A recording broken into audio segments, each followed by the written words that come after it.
کو نامت مارنا کہ ان کی پیٹھ پر داغ پڑ جائیں، نشان پڑ جائیں۔ اے لوگوں دیکھو، ان عورتوں کے بارے میں وصیت کرتا ہوں، تم نے اللہ کے کلمے کے ذریعے ان کی شرمگاہوں کو اپنے اوپر حلال کیا ہے۔ اللہ کے کلمے کے ذریعے تم نے ان کی شرمگاہوں کو اپنے اوپر حلال کیا ہے، اس کا غلط استعمال نہیں ہونا چاہیے، اور ان کو خوش رکھیے، ان کو کسی چیز کی کمی محسوس مت ہونے دیجیے۔ میرے پیارے ساتھیوں، یہ حالات تھے۔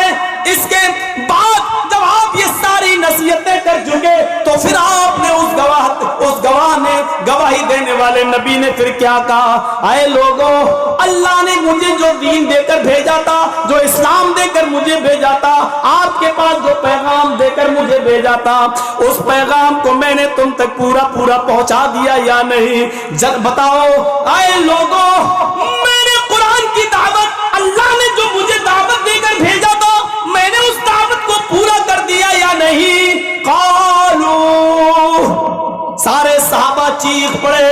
1,44,000 صحابہ کی زبان سے جملہ نکلا، قد بلغت رسالتہ وادیت، آپ نے پہنچا دیا اپنے اللہ کے پیغام کو، آپ نے حق ادا کر دیا، آپ نے کوئی چیز چھپائی نہیں، آپ نے اللہ کی اس دعوت کو ہم تک پورا پہنچا دیا۔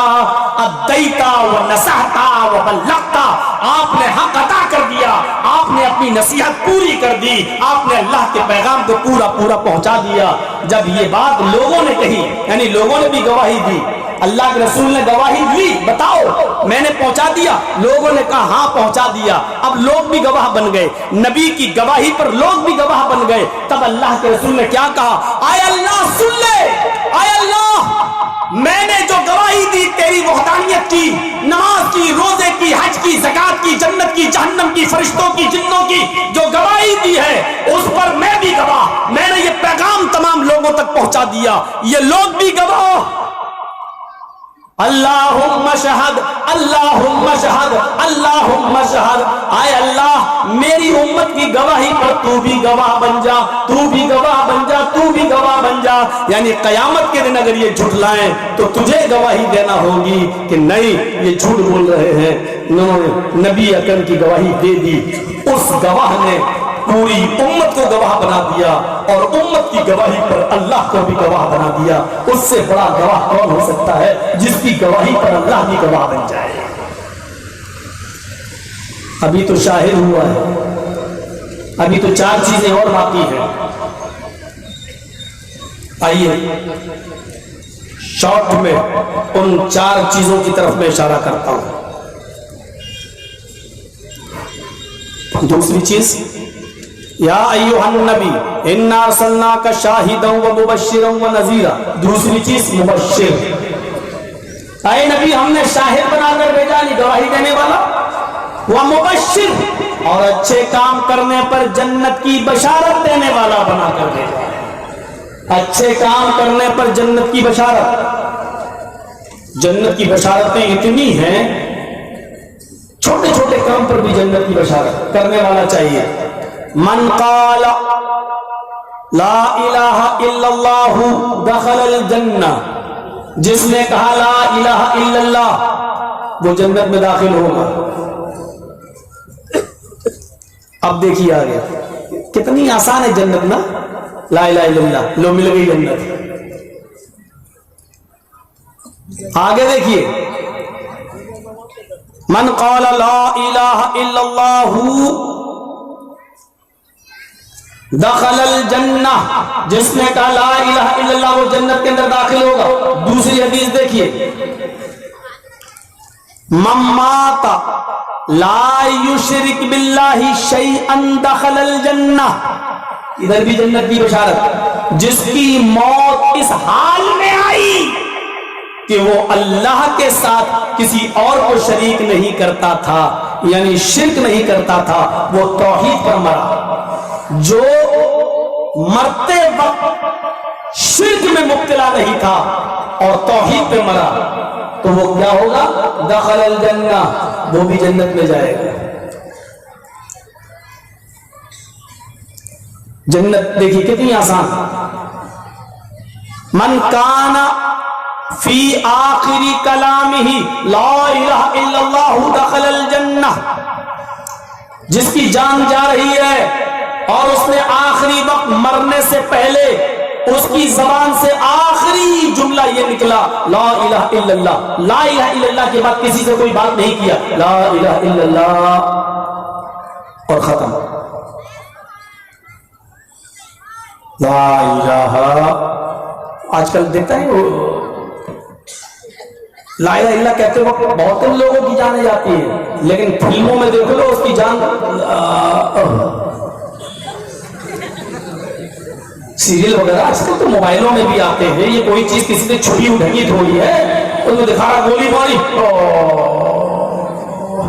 ایک بار مجھے کسی نے واٹس ایپ پہ بھیج دیا, ہوتے ہیں کچھ چھچورے دوست بھی ہوتے ہیں سب کے ساتھ ہیں, تو کلی فلم کا وہ چھوٹا سا شارٹ بھیج دیا. اب وہ کون تھا, وہ لمبا والا ہیرو امیتابھ بچن. وہ لا الہ الا اللہ محمد مر گیا. یہ بھی جنت میں چلے جائیں گے. اور ان لوگوں کو موت کلمے بھی آتی ہے. یہ بڑے بڑے حاجی نمازی کو کلمہ نصیب نہیں ہو رہا ہے. یہ سب سے بڑی خراب صورتحال ہے. ہم سمجھ نہیں پا رہے ہیں. ہم جو فلم انڈسٹری کو ایسی اجازتیں